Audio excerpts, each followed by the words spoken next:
À l'aube du nouveau millénaire, la notion d'une présence extraterrestre crée une anxiété omniprésente dans les esprits de notre culture. Des sondages révèlent que seulement un tiers des Américains croient en l'existence des ovnis. Pourtant, 5 millions d'entre eux prétendent en avoir rencontré. Les scientifiques nous rappellent que ces apparitions surréalistes ne sont pas vérifiées ni vérifiables. Les sceptiques insistent sur le fait que ces personnes qui revendiquent ces témoignages sont soit victimes d'hallucinations, soit exploitent ce phénomène dans leur propre intérêt. Les victimes de ces visions sont crédibles lorsqu'elles racontent leurs histoires. Des histoires qui attirent notre attention et qui nous poussent à croire que nous ne sommes peut-être pas seuls.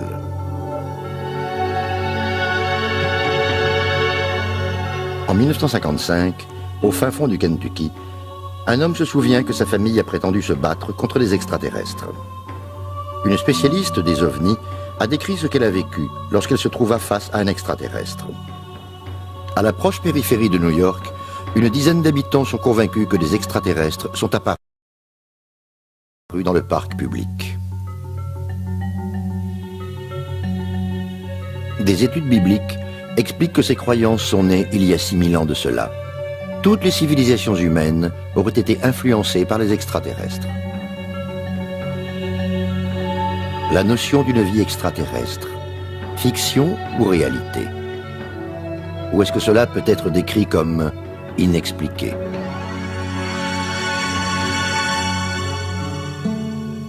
En 1955, à Kelly, dans le Kentucky, à 150 km au nord de Nashville, vivait une paisible communauté de fermiers.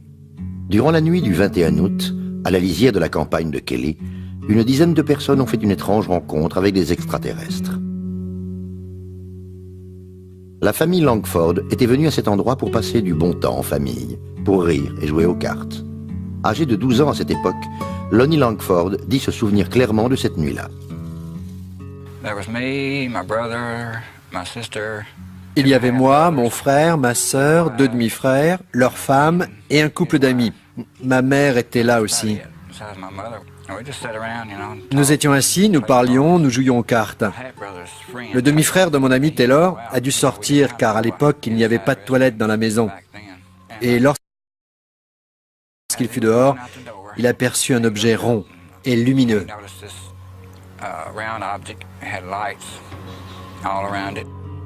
L'invité des Langford a couru en direction de la maison pour raconter ce qu'il venait de voir. Ils ont tous cru à une blague. La partie de cartes ne fut pas interrompue pour autant. Finalement, ils allèrent tous dormir. Tous, sauf la mère de Lonnie. Elle était restée là, debout, avec ses grands yeux ouverts, regardant à travers la fenêtre du salon. Et elle vit ce petit objet planté là. Elle se mit à crier.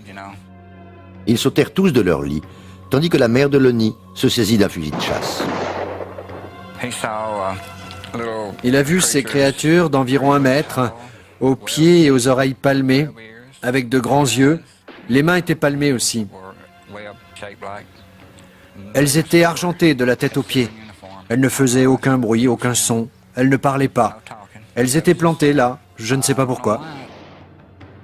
Tous fixèrent ces créatures flottant dans l'air pendant que les frères de Lonnie leur tiraient dessus. Ils disaient que les balles heurtaient les extraterrestres, mais qu'aucun d'entre eux n'en paraissait affecté. Ces étranges créatures reprenaient leur forme initiale. Ils étaient intacts. On était tous affolés et on a commencé à crier dans tous les sens. Le frère de Lonnie sortit de la maison avec son fusil. Il venait juste de sortir lorsqu'un extraterrestre l'attrapa par les cheveux. Il a réussi à se libérer et il lui a tiré dessus. À en croire l'histoire de Lonnie Langford, sa famille et lui étaient terrifiés de voir ces êtres rutilants encercler leur maison. Lorsque ses frères manquèrent de munitions, ils brandirent leurs lampes électriques. Les rayons lumineux scintillaient dans le ciel, et la famille fut surprise de constater que ces créatures argentées se dissipaient dans l'obscurité. Ils n'ont pas essayé de nous faire mal, ils n'ont pas essayé de nous brusquer. Je pense qu'ils avaient plus peur de nous que nous d'eux. Vous voyez, j'avais peur, j'avais réellement peur. Je vous dis la vérité. Est-ce que Lonnie Langford dit la vérité, ou est-ce le scénario inventé par une famille qui aurait perdu la raison? Mais ce que nous savons aussi, c'est que durant la même nuit, d'autres résidents du voisinage ont témoigné avoir aperçu des formes météoriques lumineuses accompagnées d'un étrange vrombissement.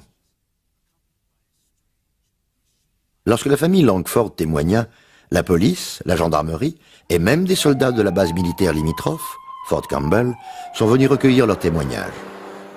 M. Russell Ferguson, un officier de l'État du Kentucky, enquêta sur les lieux de l'incident. Il ne trouva aucune preuve tangible pour être convaincu de l'histoire de la famille Langford. La seule chose que nous ayons trouvée là-bas, c'est une famille complètement perturbée, choquée, et qui jurait que des petites créatures argentées, aux grands yeux et avec de grosses têtes, avaient tenté de s'introduire dans leur maison. Monsieur Philippe Imbrogno, professeur de sciences, jugea que l'histoire de la famille Langford était incontestable. Il pense qu'ils avaient effectivement pu rencontrer des extraterrestres. C'est le genre de situation qui est très convaincante, parce que, dans ce cas, vous avez une famille qui ne se soucie guère des ovnis. Et tout à coup, ces êtres viennent sur leur terrain. Ils leur tirent dessus, etc. Depuis ce jour, ce genre de témoignage m'a convaincu que nous devrions reconsidérer, de temps en temps, le fait que des extraterrestres puissent se poser sur cette planète et tenter de rentrer en contact avec notre société. Durant la période où les Langford eurent cette apparition, au milieu des années 50, les Américains des quatre coins du pays furent captivés par l'espace. Une nouvelle vague de films de science-fiction naquit à Hollywood. Une majorité de ces films s'articulait autour de l'inquiétude de la guerre froide. Les habitants de la région étaient endoctrinés par les films, les livres, les articles de presse de science-fiction. C'était très populaire à l'époque. Mais il ne faut pas oublier que ces gens étaient de véritables paysans et des fervents religieux, de croyances protestantes. Leurs engagements religieux étaient fondamentaux. Alors que les Langford clamaient être de fervents chrétiens, est-il possible qu'ils aient voulu se démarquer face aux autres religieux ce fameux dimanche après-midi? L'officier Russell Ferguson n'est pas d'accord. Il pense qu'ils avaient trop bu. Je n'ai rien vu de semblable, sauf un groupe de gens déchaînés. Ils avaient quelque chose de particulier. Et cela venait, je pense, de la journée magnifique. On n'avait pas d'alcool parce que ma mère était une fervente chrétienne et elle interdisait l'alcool à la maison. Mes frères en consommaient, mais il n'y avait aucun endroit où s'en procurer. Il n'y avait pas du tout d'alcool dans les environs cette nuit-là. Une autre explication aurait pu être à l'origine des événements de cette nuit-là. Un cirque ambulant était en ville. Je me suis rendu au bureau des archives et j'ai retrouvé les dates de passage.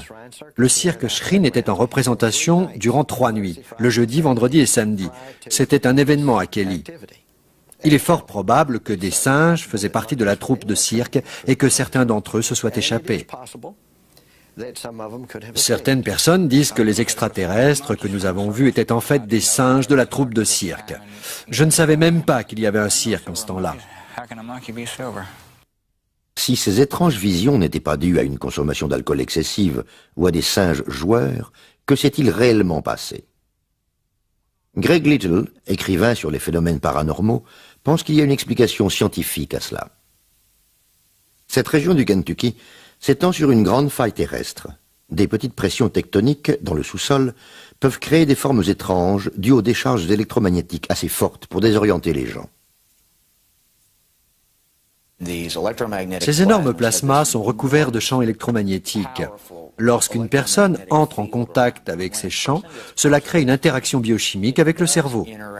Cette action produit de la sérotonine, une substance biochimique identique à une drogue hallucinogène appelée diméthyltryptamine qui, pendant 30 minutes, procure les mêmes effets qu'une dose de LSD. Donc, si vous êtes en état de somnolence avec une dose de LSD, comment appelleriez-vous ces visions? Un rêve. Rêve? Cauchemar? Peu importe, si quelqu'un est vraiment sûr de l'exactitude des faits qui se sont déroulés durant cette nuit estivale de 1955. Je ne sais pas pourquoi les extraterrestres sont apparus devant moi. Peut-être qu'ils passaient simplement au-dessus de nous et que quelque chose a attiré leur attention et qu'ils voulaient descendre et j'en ai aucune idée. Pourquoi pensez-vous que Dieu a créé toutes ces autres planètes et toutes ces autres lunes et tous ces autres soleils et a seulement créé la vie sur une seule d'entre elles et pas sur les autres? Je me pose la question suivante. Si vous aviez la possibilité d'aller sur Mars, sur le Soleil, ou n'importe quelle autre planète, et que vous reveniez sur Terre avec toute cette technologie dont vous avez bénéficié, il est évident que vous ne reviendrez pas à Kelly dans le Kentucky. Alors que nous avons la capitale et d'autres grandes villes. Non, je ne pense pas. Lonnie Langford et sa famille n'ont pas été à la rencontre des extraterrestres. Selon leur récit, ce sont les extraterrestres qui sont venus à eux et la famille Langford a été prise au dépourvu. Il existe des endroits tout autour de la Terre qui sont connus, car ils sont nommés points névralgiques des ovnis. Ceci est dû aux fréquents témoignages reçus à ces endroits. Pine Bush, situé dans l'État de New York, est l'un de ces endroits.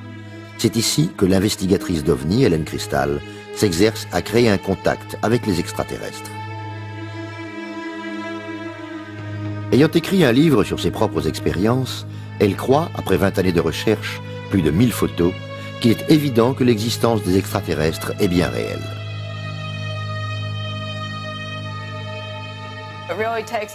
Il faut avoir une forte mentalité pour faire ceci tout en étant cohérent et de ce fait vous vous mettez à faire des recherches.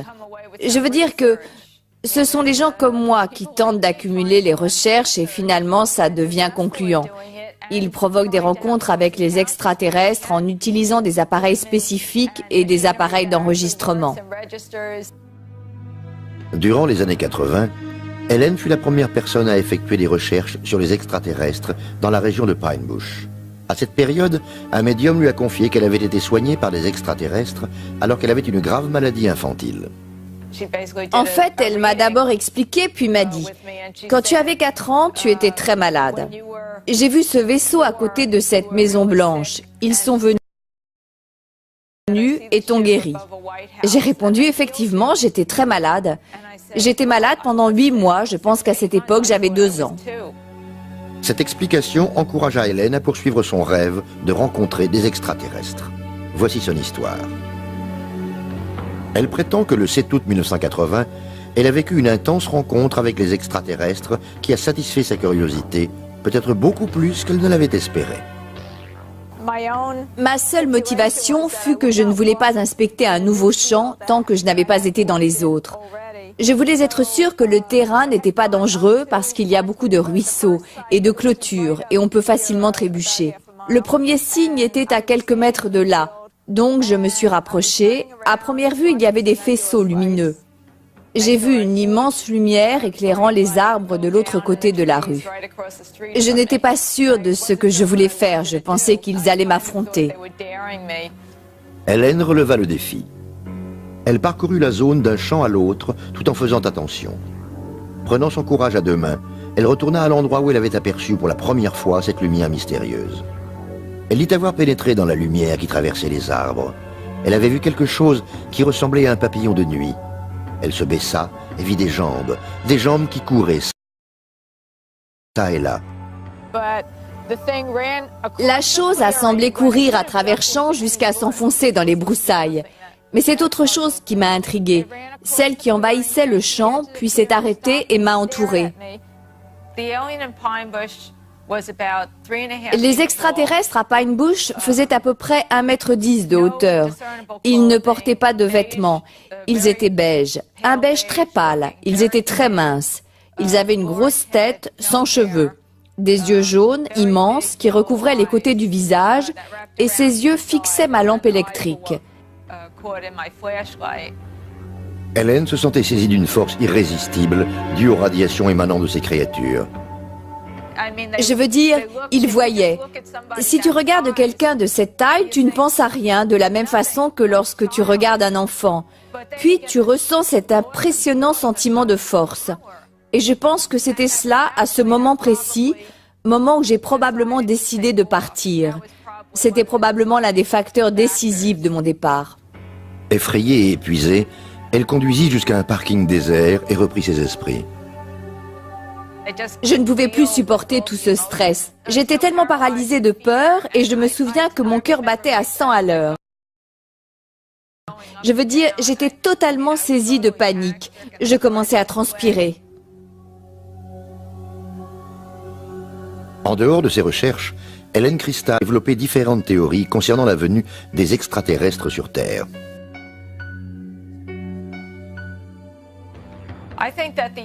Je pense que les extraterrestres ont un problème, un sérieux problème physique. C'est pour cela qu'ils viennent en grand nombre sur la Terre. C'est peut-être une race en voie d'extinction et leur problème essentiel est la reproduction.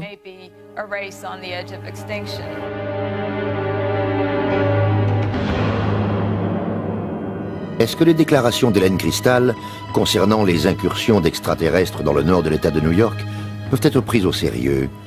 Ou alors contribue-t-elle à la création d'un mythe des temps modernes? Le professeur de sociologie de l'université de Northwestern, Bernard Beck, pense que c'est le cas. Un certain nombre de personnes prétendent que lorsque les extraterrestres viennent, ils sont si intelligents et si doués, uniquement par le fait qu'ils soient là, qu'ils amènent avec eux toutes sortes de choses qui rendent notre vie meilleure et qu'ils prennent soin de nous.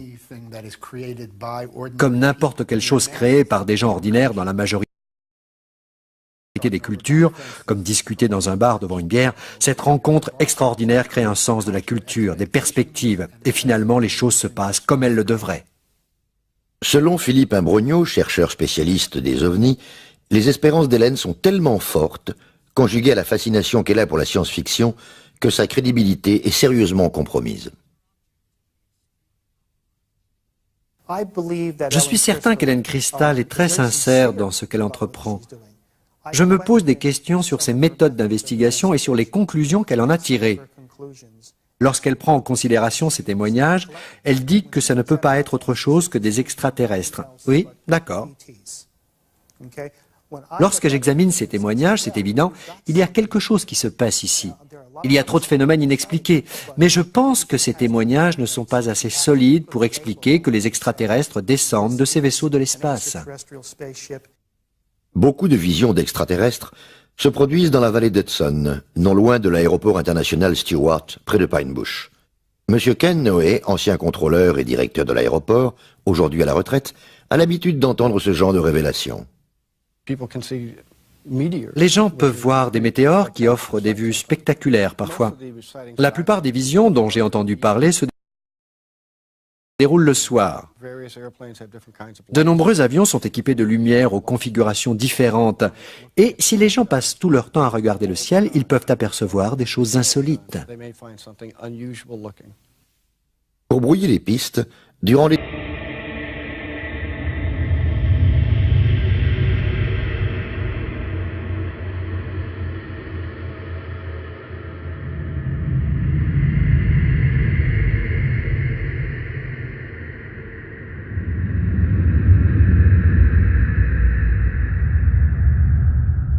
de l'année 1988, alors que des phénomènes étranges étaient censés se dérouler dans la région, un groupe de pilotes décida de faire une farce aux habitants de la vallée d'Hudson.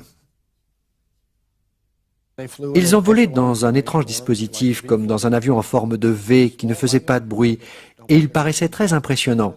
Ça paraissait tellement énorme que les gens ont tout de suite pensé à des extraterrestres, ce qui était probablement la première intention du pilote qui voulait se moquer d'eux. Cet événement a causé une grande frénésie pendant des années.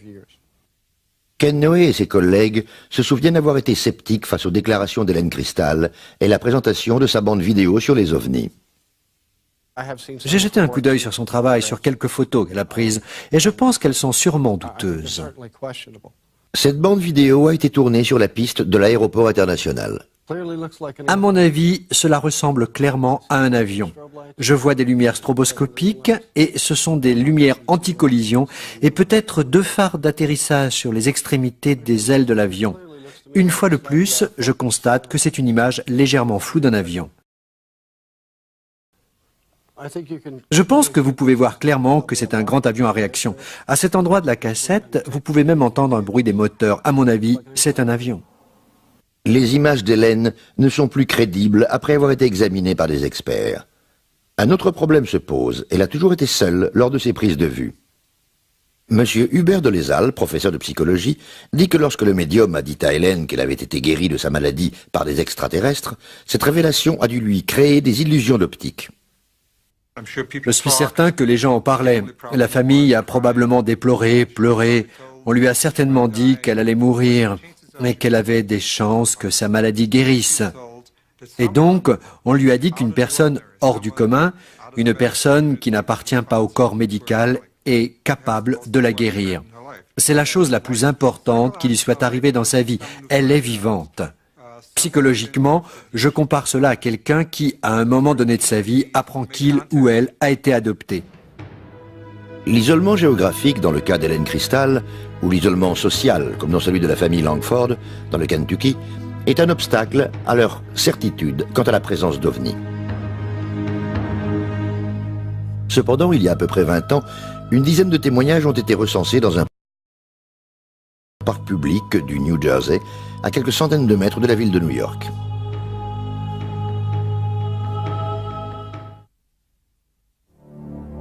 Plusieurs visions d'extraterrestres sont facilement justifiées, mais lorsqu'il y a plus d'une personne qui prétend voir le même objet au même moment à des postes d'observation différents, la thèse est plus difficile à écarter. Nous sommes dans le département d'Hudson, dans le New Jersey, dans la ville de North Bergen, une banlieue de la classe moyenne située sur l'autre rive de la rivière de New York. Ces résidents sont des travailleurs et ont acquis une éducation professionnelle et sont plutôt réalistes. C'est également un endroit où les témoignages d'OVNI sont constants. George Obarski était propriétaire d'un magasin d'alcool et utilisait la même route tous les soirs pour rentrer chez lui à North Bergen, dans le New Jersey, et ceci durant des années. Le 12 janvier 1975, à 3 heures du matin, alors qu'il se dirigeait en direction d'un parking, soudainement sa radio s'arrêta. Il raconta son histoire ultérieurement à l'enquêteur Bud Hopkins, qui enregistra sa version à l'aide d'un dictaphone.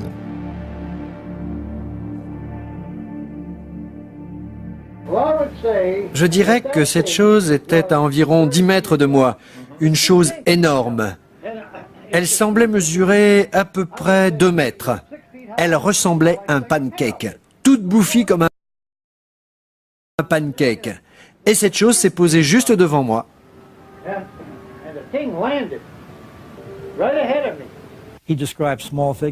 Il a décrit des petites figurines qui sortaient de cette chose. Il a dit qu'elles ressemblaient à des enfants en tenue de neige. Elles avaient chacune des réceptacles de forme carrée et de longues cuillères comme des pelles. Elles ont prélevé un peu de terre, l'ont mise dans leur réceptacle et sont retournées dans leur appareil très vite. Il disait qu'elles se déplaçaient à toute allure, comme des enfants qui se sauvent d'un incendie. Et la chose a disparu. Même après être rentré chez lui, George Obarski était encore tremblant, terrorisé par ce qu'il avait vécu. J'étais mort de peur, je transpirais, j'ai immédiatement fait un thé et j'ai allumé la radio. J'étais terrifié. J'ai tiré les couvertures sur ma tête, je me suis levé, j'ai pris 2 aspirines. J'avais très peur. George Obarski décéda en 1990. Son fils, Frank, se souvient parfaitement de l'histoire de son père. Ce qu'il a décrit était un immense objet en forme de soucoupe. Il n'y a pas meilleure description que celle-ci pour décrire ce que vous appelez OVNI, objet volant non identifié.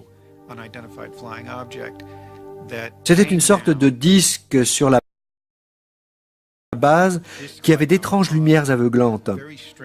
Le plus surprenant, c'est qu'après son atterrissage, mon père se décrivit comme glacé par la peur.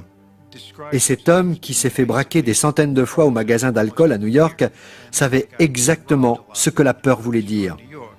Il faisait face à ce problème tous les jours. Mais là, il a dit qu'il était terrifié. Bud Hopkins essaya de corroborer l'histoire de George Obarski avec d'autres témoignages, comme celui de ce portier qui travaillait dans la résidence Stonehenge de l'autre côté du parc. J'ai réalisé qu'il y avait une grande résidence ici. J'ai essayé de retrouver ce portier. Je l'ai appelé, il se souvenait de moi. J'ai eu une montée d'adrénaline lorsque cet homme a dit que cette soucoupe volante était descendue et atterrit dans le parc. Ensuite, il l'a décrite et c'était la même description que celle de George. Après avoir publié l'histoire de Obarski dans le journal Village Voice, Bud Hopkins continua à rechercher d'autres témoignages éventuels. Par la suite, les membres d'une famille firent un autre témoignage. Ils ont vu cet objet atterrir dans la rue. Il faisait 12 mètres de haut et était incliné. Ils en ont fait une description très précise. Et bien que la mère fût malade, elle a couru en chemise de nuit, pieds nus, avec le père. Ils ont suivi cette chose qui descendait la rue.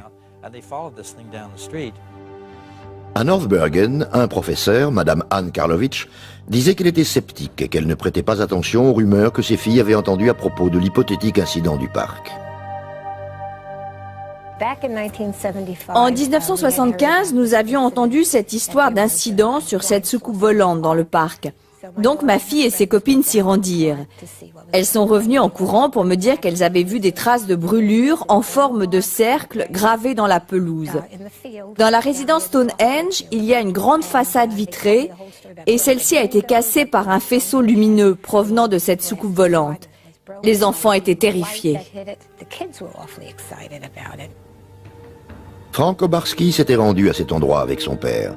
Il savait que son père était un homme pragmatique, donc c'était difficile pour lui de comprendre pourquoi il croyait tant ces faits irrationnels. Il ne semblait pas trop s'intéresser à des choses qu'on ne pouvait pas justifier ou qui n'appartenaient pas à la routine quotidienne. Donc, j'ai eu beaucoup de mal à comprendre mon père lorsqu'il m'a raconté cette histoire.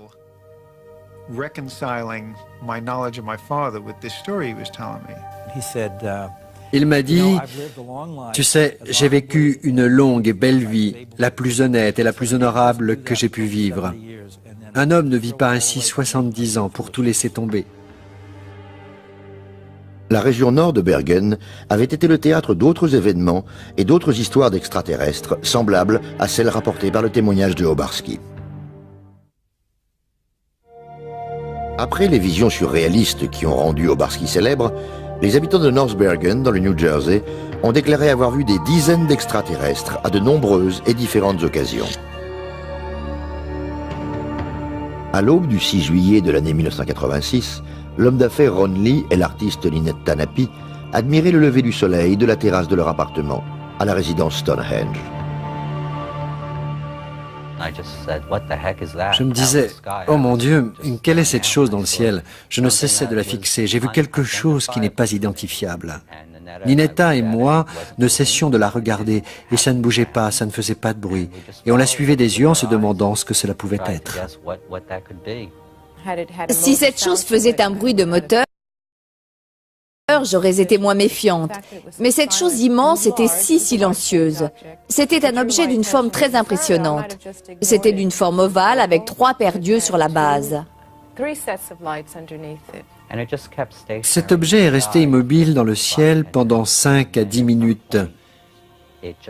Et ensuite, d'un seul coup, il a volé en direction du sud, à une vitesse incroyable. Il est parti d'une traite en accélérant jusqu'au moment où il ne fut plus visible. Juste après cet instant, nous avons entendu un vrombissement et nous avons vu un avion militaire à sa poursuite.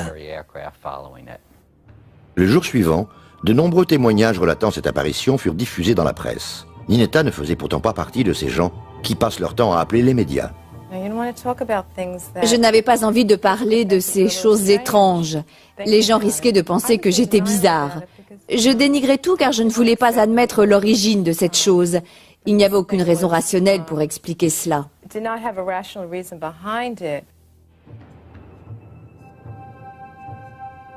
2 ans après, dans la même région du New Jersey, Dave DeLia déclara avoir vu un ovni le jour de la Saint-Patrick de l'année 1988 au-dessus du parc d'Hudson.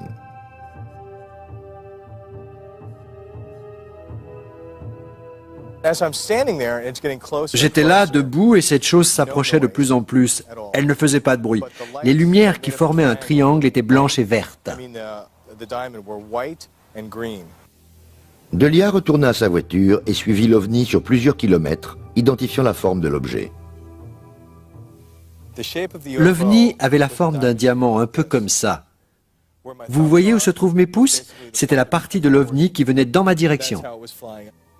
En 1993, 5 ans après le témoignage de Delia, une autre résidente de North Bergen, Anne Karlovich, qui avait été sceptique face aux visions de Obarski, déclara qu'elle aussi avait été témoin de la présence d'un ovni.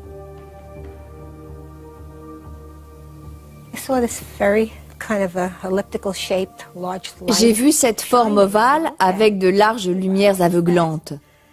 En la regardant, je me suis dit, mon Dieu, mais qu'est-ce que c'est? Et c'était bien ce que je pensais, ça bougeait très lentement. Alors j'ai fait demi-tour avec ma voiture et ça a disparu. Je suis rentrée à la maison en racontant ce que je venais de voir à mon beau-fils et il m'a dit qu'il l'avait vu lui aussi.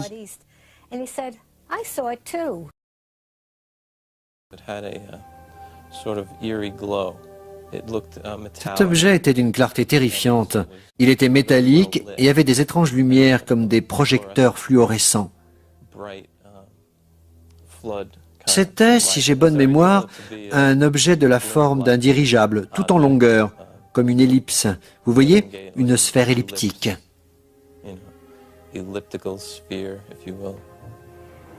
Joe Bache se souvient avoir lu le jour suivant dans les journaux que tous les dirigeables de la région étaient restés au sol à cause du mauvais temps. Je sais que ce n'était pas ça. Je sais que ce n'était pas des lumières qui traversaient les nuages, ou une météore, ou rien de semblable. Je pensais que c'était un avion du gouvernement, comme ceux de l'Air Force. Ils ne divulguent jamais leurs nouvelles armes de combat. Ce n'était pas un avion, ce n'était pas un hélicoptère, c'était une sorte de dirigeable.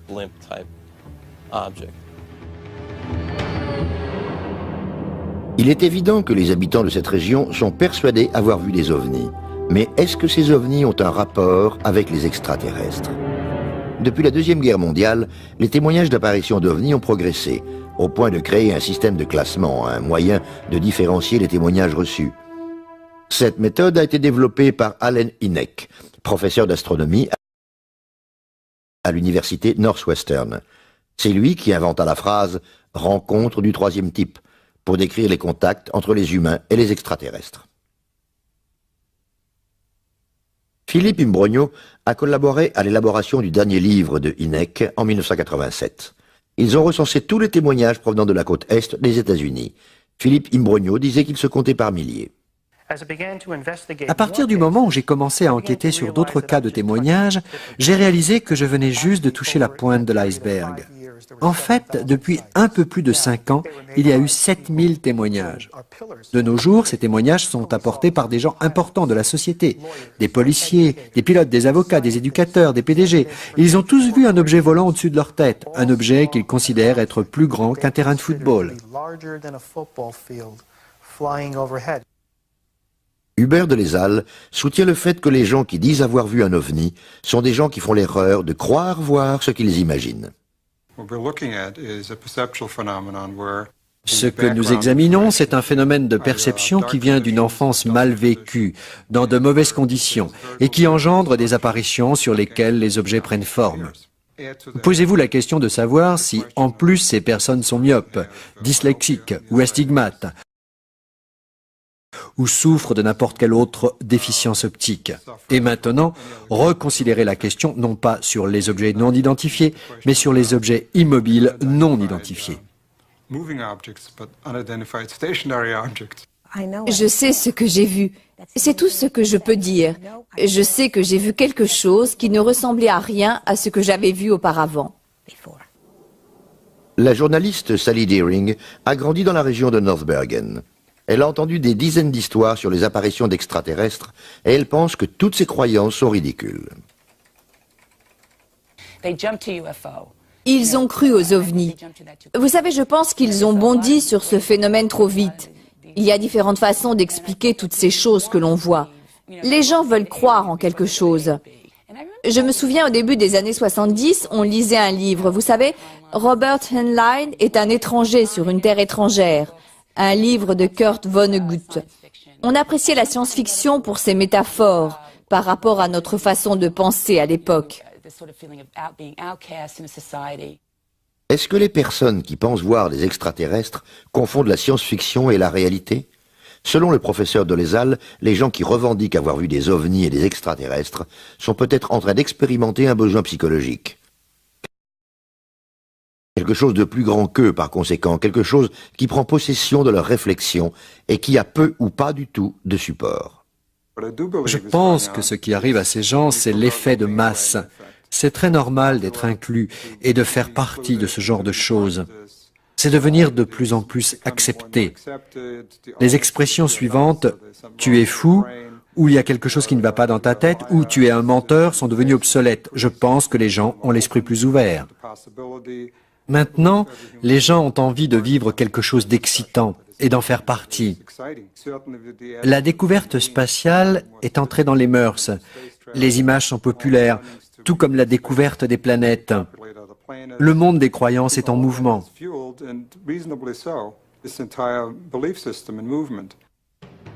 Bien que les sceptiques, comme le professeur Dolezal, attribuent d'incontestables raisons pour expliquer que les gens pensent avoir vu des choses irréelles, les convaincus, eux, se souviennent avoir été irrités par le scepticisme rencontré. Frank Obarski reste perplexe face à la soi-disant expérience de son père.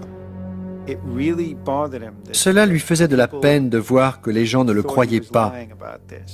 Et c'est ce que je trouvais de plus triste dans tout le contexte de cette histoire. C'est ce qui m'a le plus ennuyé. Je suppose que ça fait peur parce que c'est l'inconnu. Vous savez, les choses qui ne nous sont pas familières nous effraient. C'est venu et c'est reparti.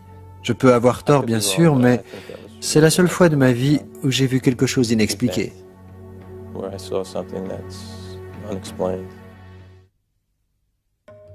Il y a à peu près 6000 ans de cela, dans le sud de la Mésopotamie, vivait un peuple appelé les Sumériens. Ils étaient très en avance sur leur époque. Comme les anciens Égyptiens, de nombreux aspects de la civilisation sumérienne sont empreints de mystère. Zecharia Sitchin étudie les textes bibliques et est expert en civilisations anciennes. Ses études lui ont permis d'avancer l'hypothèse que les Sumériens étaient influencés par les extraterrestres. Cette civilisation s'est élevée à un très haut niveau en peu de temps, un niveau peut-être jamais atteint, même de nos jours. Ils avaient acquis des connaissances incroyables sur le ciel, l'astronomie, les mathématiques. Ils avaient atteint les sommets de la connaissance. Ils furent les premiers à inventer la roue. Ils connaissaient l'art, la musique, la danse, les lois, les tribunaux, les juges, tout ce qui est essentiel à une civilisation. Et toutes ces connaissances naquirent il y a 6000 ans, extrêmement rapidement.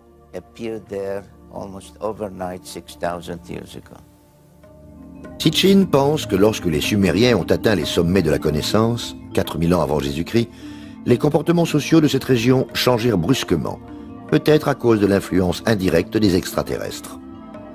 D'anciennes tablettes, dites d'Anunnaki, retrouvées sur place, nous livrent un texte apportant plus de questions que de réponses. Anousto devait tenir compte de ces instructions.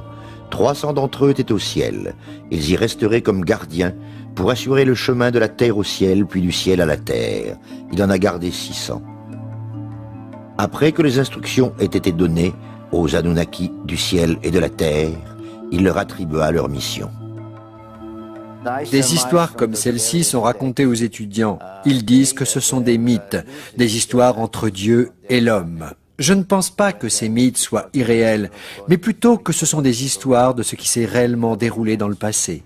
Sitchin pense que ces anciens mythes sumériens décrivent notre système solaire comme composé de 12 corps célestes, les 9 planètes connues, plus le Soleil et la Lune. Mais cette théorie prétend qu'une mystérieuse 12e planète s'approche de l'orbite terrestre tous les 3600 ans.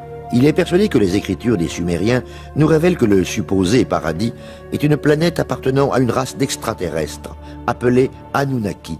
Mais cela paraît tellement invraisemblable qu'ils ne sont connus que par la mythologie des dieux. Il est évident que d'après ces anciens textes, d'après ces écritures, je n'ai aucun doute que d'autres êtres venant de différentes planètes aient été impliqués. Pas uniquement dans notre création, en étant à l'affût de notre développement, comme le cite la Bible, mais en nous offrant leur civilisation, des choses humaines, et ceci pour des millénaires.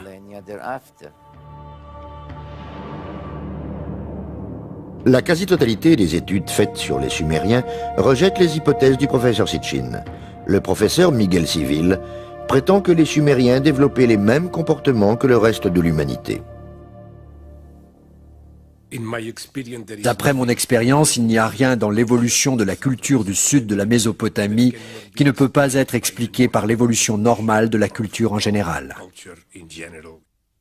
Le professeur Miguel Civil soutient que les textes de la mythologie sumérienne ne sont ni plus ni moins que ce qu'ils semblent être, des mythes. Il questionna Sitchin sur ses recherches et ses conclusions. L'auteur mélange plusieurs langues et explique une forme de langage par une autre. Parfois, il ne semble même pas reconnaître un mot sumérien d'un mot arcadien ou hébreu.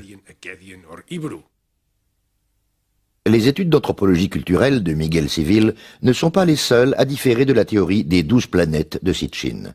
Différents astronomes également ne sont pas en accord avec cette théorie. Je ne pense pas qu'il y ait une seule planète qui soit capable de détecter notre présence, et ce, d'ici la fin des temps. Ce que nous devons faire, c'est mettre de côté les télescopes et toutes les études sur la gravité. Ce sera plus intéressant. Bien sûr, l'être humain découvre d'autres planètes, et la NASA a récemment trouvé des microfossiles sur la planète Mars. Leur découverte prouve qu'il existe des possibilités de voir un jour un signe de vie dans n'importe quel endroit du cosmos. Ma question est que s'il y a des formes de vie qui se développent à la surface des planètes, vous devez avoir un climat tempéré. Vous devez avoir de l'eau à la surface ou de l'humidité. Il est possible que parmi ces précurseurs de la vie, des molécules organiques aient été apportées sur Terre par le biais des comètes, car nous savons que les comètes véhiculent de la poussière organique. De nombreux astronomes et astrophysiciens sont en accord avec la théorie du professeur Novick. Et même s'il y avait une vie avancée dans n'importe quel paradis, même si on avait la meilleure technologie, la distance serait simplement trop éloignée.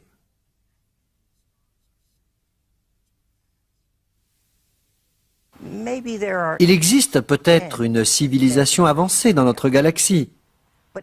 Mais si vraiment il y en a une, elle est beaucoup trop loin. Il n'y a aucune chance de la voir un jour. Elle est à des centaines d'années-lumière d'ici. Il n'y a aucune chance. On n'aura jamais de visite.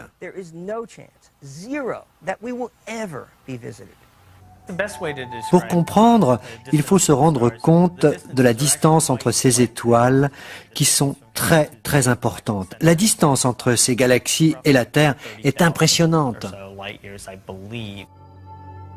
Le professeur Dolezal explique que la vague déferlante de témoignages sur les ovnis n'est qu'un substitut à la religion. Si vous croyez à l'être divin, à Dieu, aux croyances religieuses, et même si vous n'êtes pas croyant, nous avons un besoin de sentir qu'il y a quelque chose de plus puissant au-dessus de nous. Une technologie avancée, et cela me paraît être un substitut convenable pour les croyances religieuses.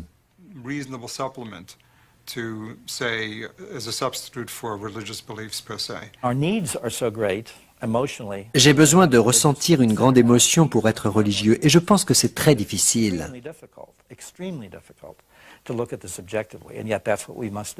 Toutes les civilisations ont vécu cela. Elles ont toutes été marquées par l'existence des extraterrestres. Mais maintenant, nous avons un langage qui nous permet de dire que ce sont des extraterrestres, à l'inverse des anciennes civilisations. Si tous les scientifiques de la Terre travaillaient ensemble sur le sujet, pendant 1 an seulement, pour trouver des réponses à nos questions, au lieu de passer leur temps à critiquer ou à se demander si c'est une vraie science.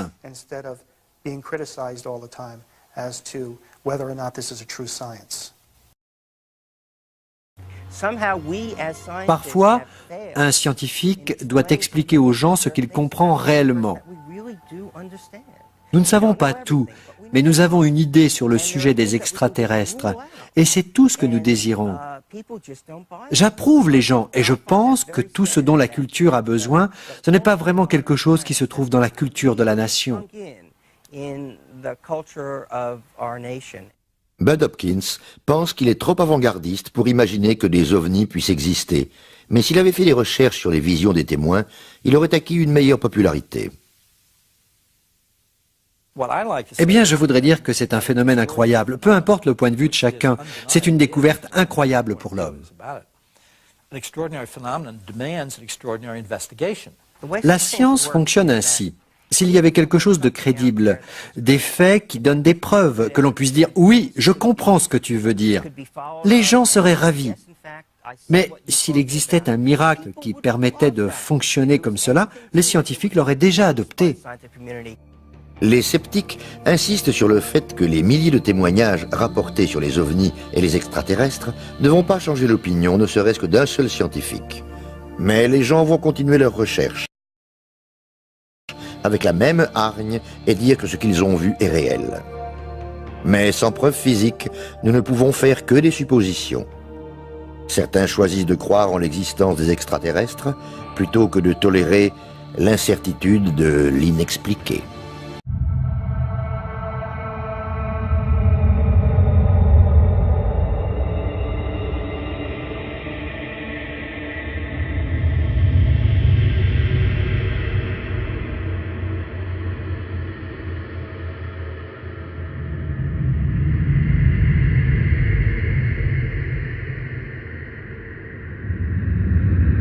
De nuit, elle se baissa et vit des jambes qui couraient ça et là. La chose a semblé courir à travers champs jusqu'à s'enfoncer dans les broussailles. Mais c'est autre chose qui m'a intriguée. Celle qui envahissait le champ, puis s'est arrêtée et m'a entourée. Les extraterrestres à Pine Bush faisaient à peu près 1,10 m de hauteur. Ils ne portaient pas de vêtements. Ils étaient beiges, un beige très pâle. Ils étaient très minces. Ils avaient une grosse tête, sans cheveux. Des yeux jaunes, immenses, qui recouvraient les côtés du visage, et ces yeux fixaient ma lampe électrique. Helen se sentait saisie d'une force irrésistible due aux radiations émanant de ces créatures. Je veux dire, ils voyaient. Si tu regardes quelqu'un de cette taille, tu ne penses à rien de la même façon que lorsque tu regardes un enfant. Puis tu ressens cet impressionnant sentiment de force. Et je pense que c'était cela à ce moment précis, moment où j'ai probablement décidé de partir. C'était probablement l'un des facteurs décisifs de mon départ. Effrayée et épuisée, elle conduisit jusqu'à un parking désert et reprit ses esprits. Je ne pouvais plus supporter tout ce stress. J'étais tellement paralysée de peur et je me souviens que mon cœur battait à 100 à l'heure. Je veux dire, j'étais totalement saisie de panique. Je commençais à transpirer. En dehors de ses recherches, Helen Christa a développé différentes théories concernant la venue des extraterrestres sur Terre.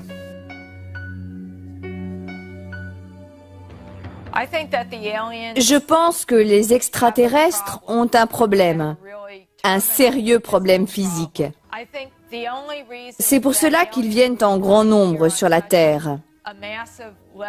C'est peut-être une race en voie d'extinction et leur problème essentiel est la reproduction.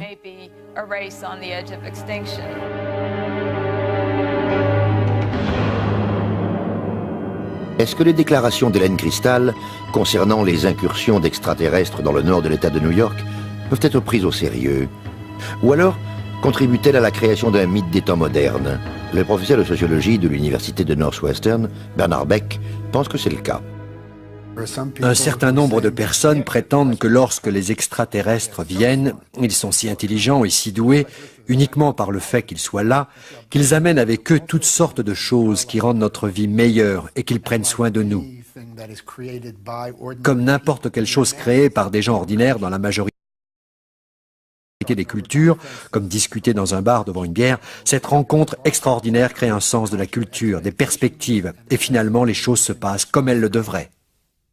Selon Philippe Imbrogno, chercheur spécialiste des ovnis, les espérances d'Hélène sont tellement fortes, conjuguées à la fascination qu'elle a pour la science-fiction, que sa crédibilité est sérieusement compromise. Je suis certain qu'Hélène Crystal est très sincère dans ce qu'elle entreprend. Je me pose des questions sur ses méthodes d'investigation et sur les conclusions qu'elle en a tirées. Lorsqu'elle prend en considération ces témoignages, elle dit que ça ne peut pas être autre chose que des extraterrestres. Oui, d'accord. Et toutes ces autres planètes, et toutes ces autres lunes, et tous ces autres soleils, et a seulement créé la vie sur une seule d'entre elles, et pas sur les autres. Je me pose la question suivante.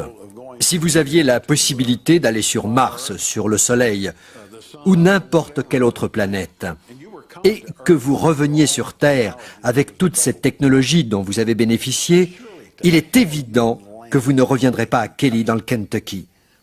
Alors que nous avons la capitale et d'autres grandes villes. Non, je ne pense pas. Lonnie Langford et sa famille n'ont pas été à la rencontre des extraterrestres. Selon leur récit, ce sont les extraterrestres qui sont venus à eux, et la famille Langford a été prise au dépourvu. Il existe des endroits tout autour de la Terre qui sont connus, car ils sont nommés points névralgiques des ovnis. Ceci est dû aux fréquents témoignages reçus à ces endroits. Pine Bush, situé dans l'État de New York, est l'un de ces endroits. C'est ici que l'investigatrice d'ovnis, Hélène Crystal, s'exerce à créer un contact avec les extraterrestres. Ayant écrit un livre sur ses propres expériences, elle croit, après 20 années de recherche, plus de 1000 photos, qu'il est évident que l'existence des extraterrestres est bien réelle.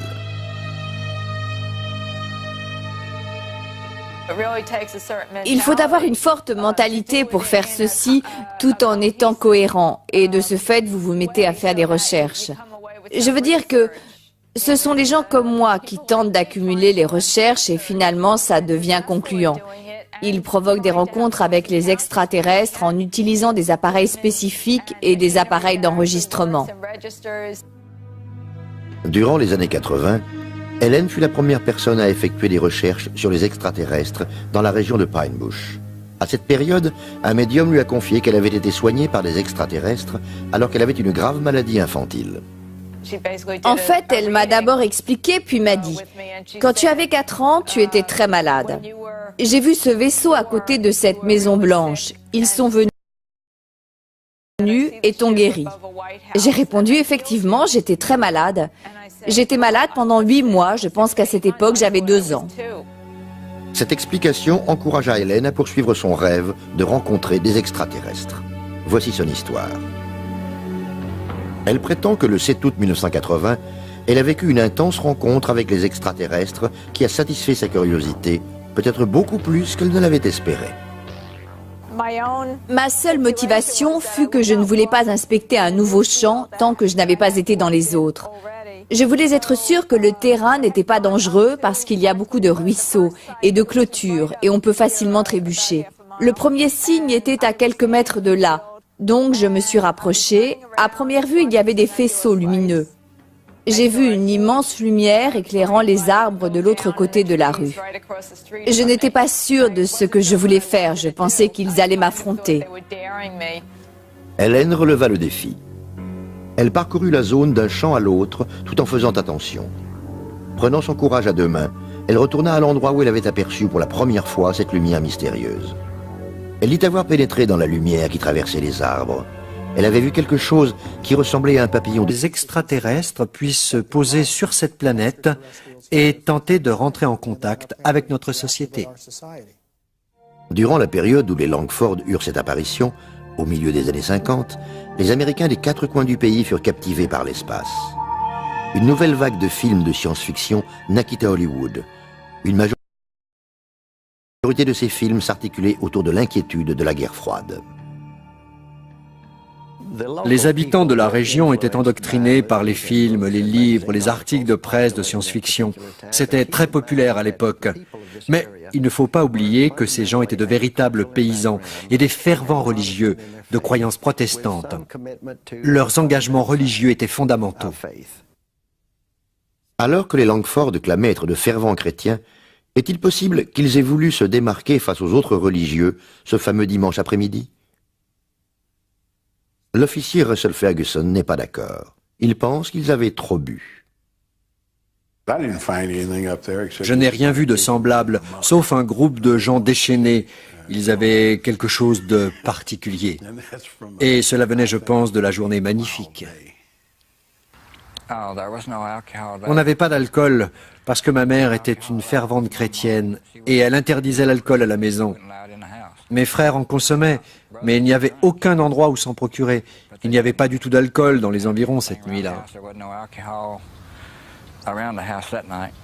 Une autre explication aurait pu être à l'origine des événements de cette nuit-là. Un cirque ambulant était en ville. Je me suis rendu au bureau des archives et j'ai retrouvé les dates de passage. Le cirque Shrine était en représentation durant 3 nuits, le jeudi, vendredi et samedi. C'était un événement à Kelly. Il est fort probable que des singes faisaient partie de la troupe de cirque et que certains d'entre eux se soient échappés. Certaines personnes disent que les extraterrestres que nous avons vus étaient en fait des singes de la troupe de cirque. Je ne savais même pas qu'il y avait un cirque en ce temps-là. Si ces étranges visions n'étaient pas dues à une consommation d'alcool excessive ou à des singes joueurs, que s'est-il réellement passé? Greg Little, écrivain sur les phénomènes paranormaux, pense qu'il y a une explication scientifique à cela. Cette région du Kentucky s'étend sur une grande faille terrestre. Des petites pressions tectoniques dans le sous-sol peuvent créer des formes étranges dues aux décharges électromagnétiques assez fortes pour désorienter les gens. Ces énormes plasmas sont recouverts de champs électromagnétiques. Lorsqu'une personne entre en contact avec ces champs, cela crée une interaction biochimique avec le cerveau. Cette action produit de la sérotonine, une substance biochimique identique à une drogue hallucinogène appelée diméthyltryptamine qui, pendant 30 minutes, procure les mêmes effets qu'une dose de LSD. Donc, si vous êtes en état de somnolence avec une dose de LSD, comment appelleriez-vous ces visions? Un rêve. Rêve? Cauchemar? Peu importe, si quelqu'un est vraiment sûr de l'exactitude des faits qui se sont déroulés durant cette nuit estivale de 1955. Je ne sais pas pourquoi les extraterrestres sont apparus devant moi. Peut-être qu'ils passaient simplement au-dessus de nous et que quelque chose a attiré leur attention et qu'ils voulaient descendre et j'en ai aucune idée. Pourquoi pensez-vous que Dieu a créé ?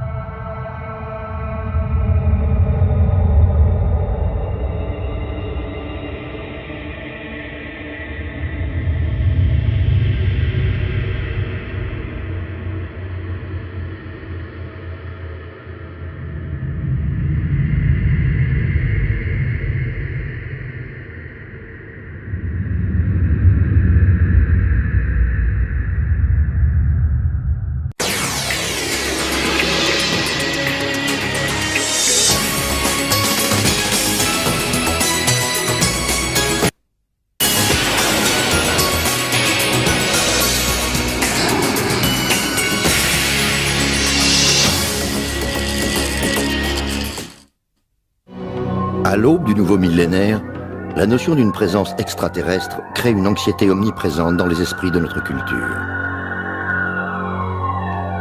Des sondages révèlent que seulement un tiers des Américains croient en l'existence des ovnis. Pourtant, 5 millions d'entre eux prétendent en avoir rencontré. Les scientifiques nous rappellent que ces apparitions surréalistes ne sont pas vérifiées ni vérifiables. Les sceptiques insistent sur le fait que ces personnes qui revendiquent ces témoignages sont soit victimes d'hallucinations, soit exploitent ce phénomène dans leur propre intérêt. Les victimes de ces visions sont crédibles lorsqu'elles racontent leurs histoires.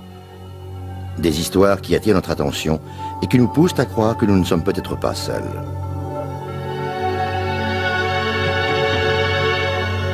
En 1955, au fin fond du Kentucky, un homme se souvient que sa famille a prétendu se battre contre les extraterrestres. Une spécialiste des ovnis a décrit ce qu'elle a vécu lorsqu'elle se trouva face à un extraterrestre. À la proche périphérie de New York, une dizaine d'habitants sont convaincus que des extraterrestres sont apparus dans le parc public. Des études bibliques expliquent que ces croyances sont nées il y a 6000 ans de cela. Toutes les civilisations humaines auraient été influencées par les extraterrestres.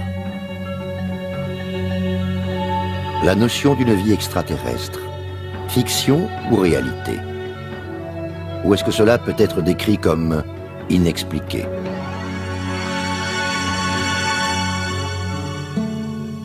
En 1955, à Kelly, dans le Kentucky, à 150 km au nord de Nashville, vivait une paisible communauté de fermiers. Durant la nuit du 21 août, à la lisière de la campagne de Kelly, une dizaine de personnes ont fait une étrange rencontre avec des extraterrestres. La famille Langford était venue à cet endroit pour passer du bon temps en famille, pour rire et jouer aux cartes. Âgé de 12 ans à cette époque, Lonnie Langford dit se souvenir clairement de cette nuit-là. Il y avait moi, mon frère, ma sœur, 2 demi-frères, leurs femmes et un couple d'amis. Ma mère était là aussi. Nous étions assis, nous parlions, nous jouions aux cartes. Le demi-frère de mon ami Taylor a dû sortir car à l'époque il n'y avait pas de toilette dans la maison. Et lorsqu'il fut dehors, il aperçut un objet rond et lumineux.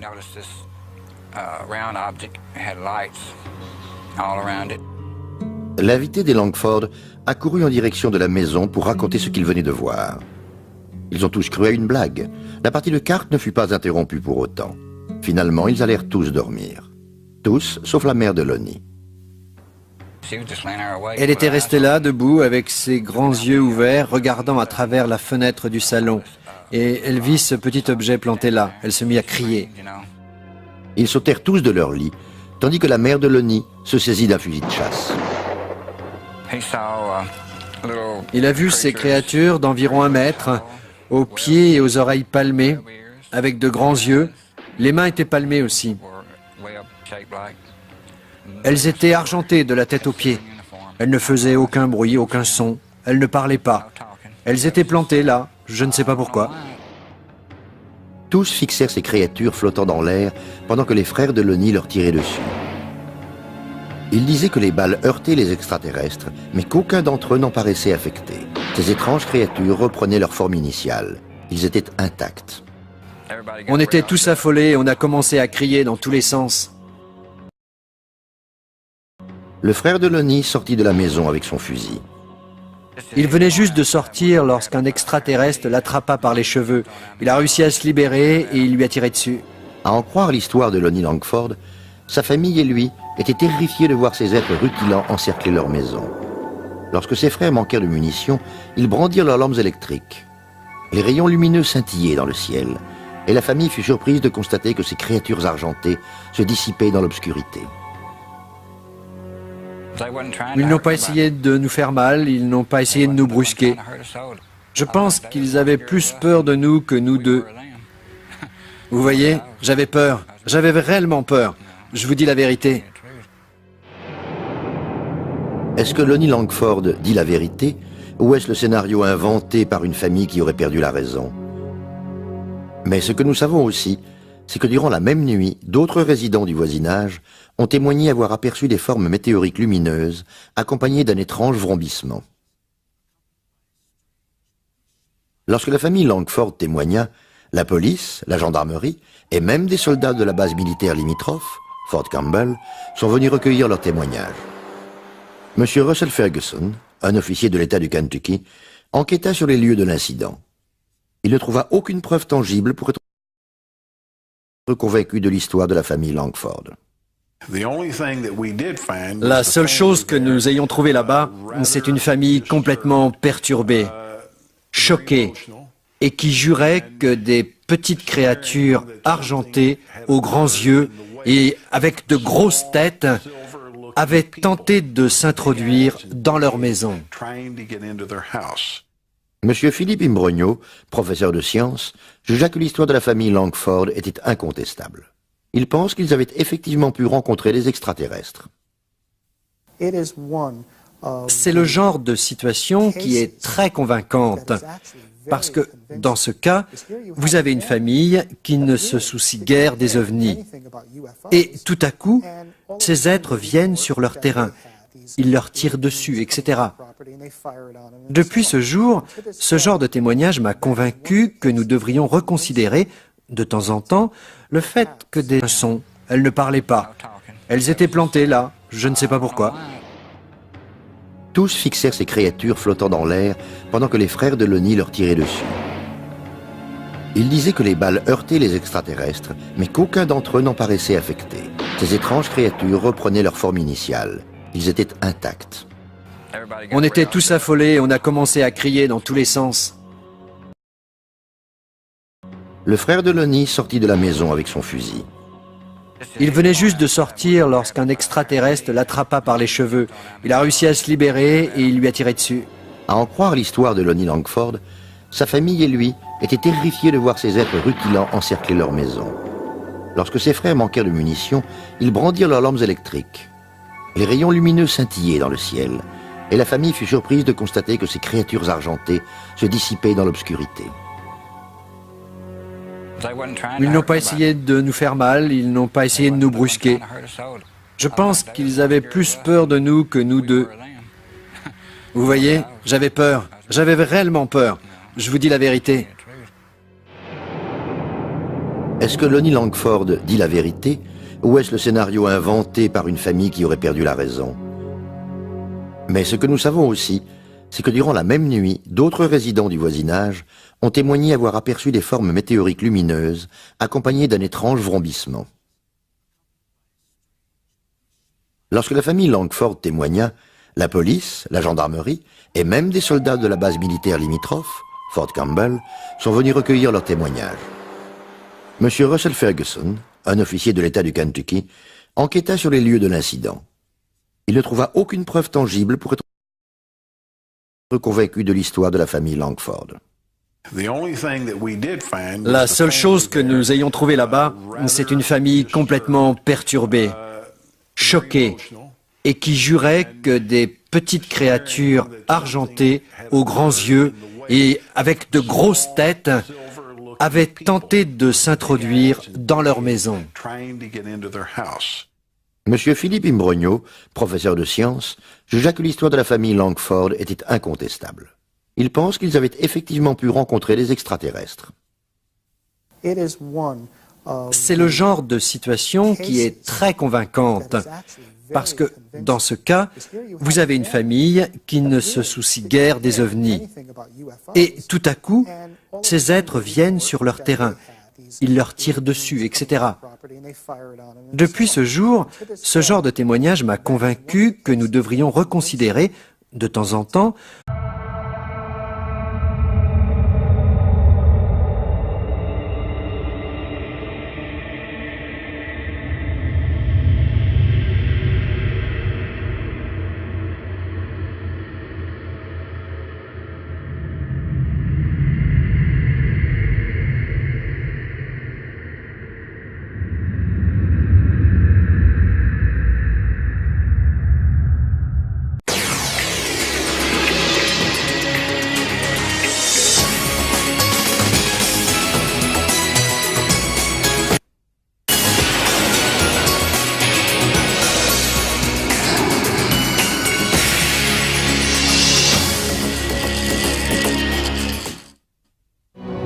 À l'aube du nouveau millénaire, la notion d'une présence extraterrestre crée une anxiété omniprésente dans les esprits de notre culture.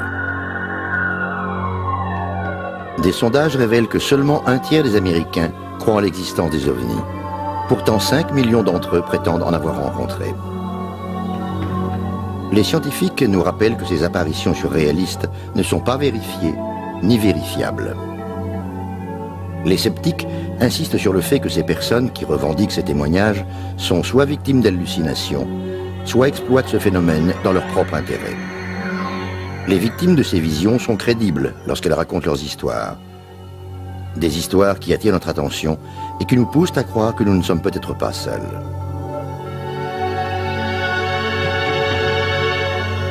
En 1955, au fin fond du Kentucky, un homme se souvient que sa famille a prétendu se battre contre les extraterrestres. Une spécialiste des ovnis a décrit ce qu'elle a vécu lorsqu'elle se trouva face à un extraterrestre.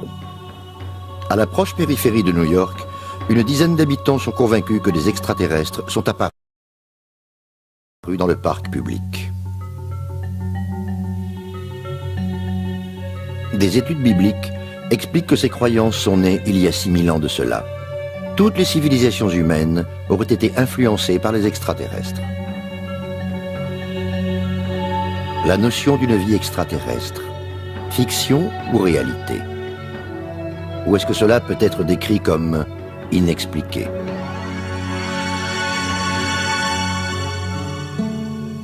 En 1955, à Kelly, dans le Kentucky, à 150 km au nord de Nashville, vivait une paisible communauté de fermiers. Durant la nuit du 21 août, à la lisière de la campagne de Kelly, une dizaine de personnes ont fait une étrange rencontre avec des extraterrestres. La famille Langford était venue à cet endroit pour passer du bon temps en famille, pour rire et jouer aux cartes. Âgé de 12 ans à cette époque, Lonnie Langford dit se souvenir clairement de cette nuit-là. Il y avait moi, mon frère, ma sœur, 2 demi-frères, leurs femmes et un couple d'amis. Ma mère était là aussi. Nous étions assis, nous parlions, nous jouions aux cartes.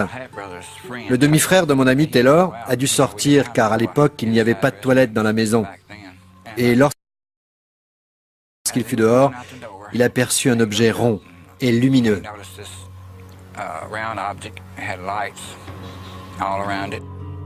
L'invité des Langford a couru en direction de la maison pour raconter ce qu'il venait de voir. Ils ont tous cru à une blague. La partie de cartes ne fut pas interrompue pour autant. Finalement, ils allèrent tous dormir. Tous, sauf la mère de Lonnie.